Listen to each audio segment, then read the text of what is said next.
everyone, this is Nomer Inang of MALAG and welcome to my presentation. For today's presentation, we'll talk about the variation of position.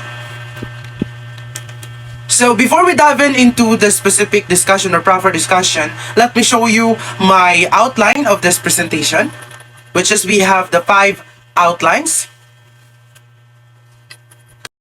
So every society is composed of people, different rules and responsibilities.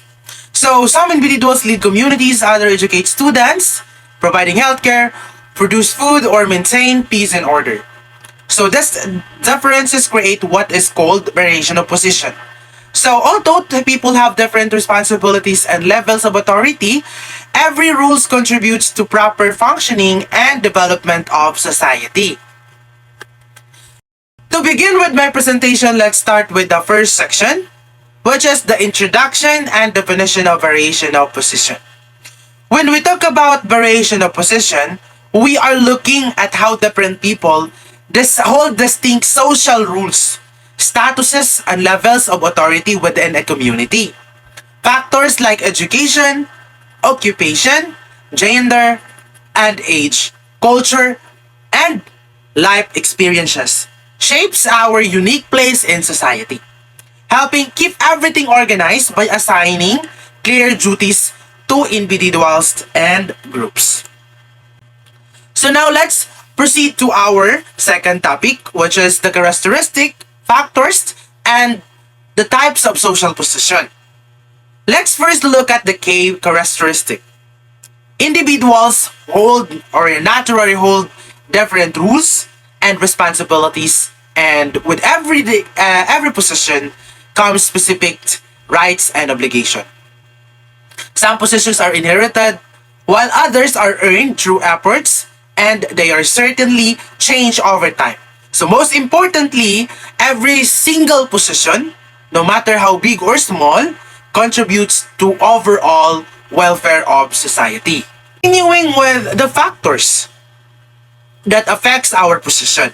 Several key elements comes into play, including age, gender, educational attainment, occupation, income or wealth, family background, religion, and culture.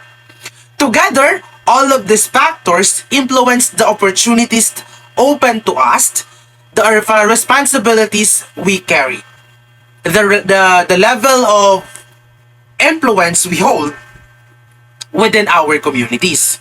Sociology generally divide social position into two main sections or two types. What are those two types of the social position? We have the ascribed status and achieved status. Let's talk first about the ascribed status. Ascribed status refers to position assigned at birth or received without personal effort, such as being a son or daughter, your birth order, ethnic background, or being born royalty, the princess and prince. That is the example of that. On the other hand, the achieved status is something you earn through education. Skills, hard work, personal accomplishments like becoming a teacher, doctor, engineer, police officer, or a business owner. This brings us to our third main section. So our third main section is the examples and the variation of position in Filipino culture. Of course, we are Filipino, so this is my example. Let's look at a few basic examples of how variation of position works in a daily life. For instance, students focus on learning and preparing for their future careers. And also, teachers work to educate and guide learners, and farmers produce the food that feeds our entire population. So that is our basic example on how the variation of position works in our daily life. So we see this specialization everywhere. Doctors provide essential healthcare, police officers maintain peace and orders in the communities, and firefighters respond to life-threatening emergencies. So its roles serve unique and critical function.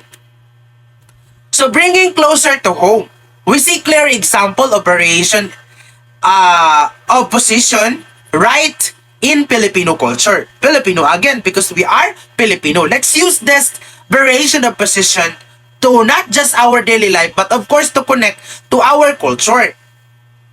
Where positions are deeply tied to respect and family. For example, elders are given great respect through tradition like using opo and performing pagmamano. That is the one of the culture of Filipino.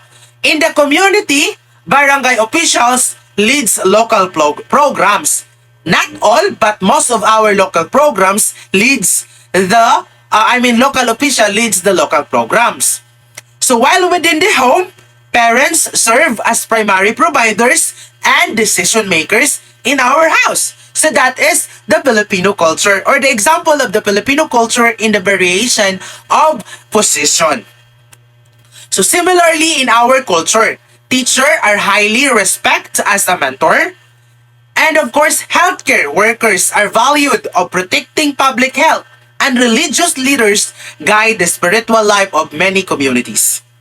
All these rules work together to keep the local culture and support the system strong.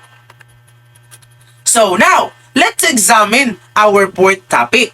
So our fourth topic is the importance and challenges of variation of position. If there is importance, there is also a challenge. First, why is variation of position so essential? So it's very important because it plays a critical rules because it maintains peace and order, promotes cooperation among people, and encourage the specialization in the different fields. So it also ensures the essential services are delivered, support economic and social environment or development, and guarantees the community needs that need to meet. However, on the other hand, like what I said, there is also a challenges. So, variation of positions can also create a real social challenges such as social inequality, poverty, discrimination, and equal access to education, limited job opportunities, and even the abuse of authority because of this. Okay, because of that, no? Challenges is critical of society to promote equal opportunities. Like fairness and mutual respect for every individual, regardless of their social standing. So finally, we arrive to the fifth and final section. This is the real life application. To see how this works in a real life, so let's consider a hospital environment.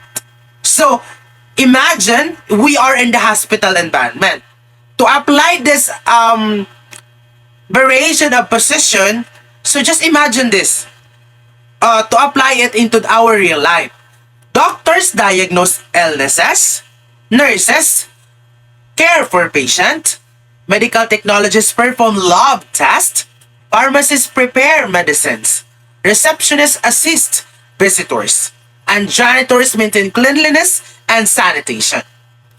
Even though each worker holds a completely different position and set of duties in that hospital, every single of one of them works together towards the exact same goal. What are those goals of those positions working in the hospital? Of course, providing a quality healthcare and patients' care. Now, remember that the variation of position is refers to the difference in the rules, status, and responsibilities for individual in society. These differences help organize communities and allow people to contribute according to their abilities and skills. Every position is important because each one of support this overall development and the stability of society. So respecting every individual's rules promotes cooperation, equality, and social harmony. So that is for my presentation for today. Hope you've learned something. For your reference, you can just visit this for more updates. For more learning to get. Thank you for watching and bye-bye everyone.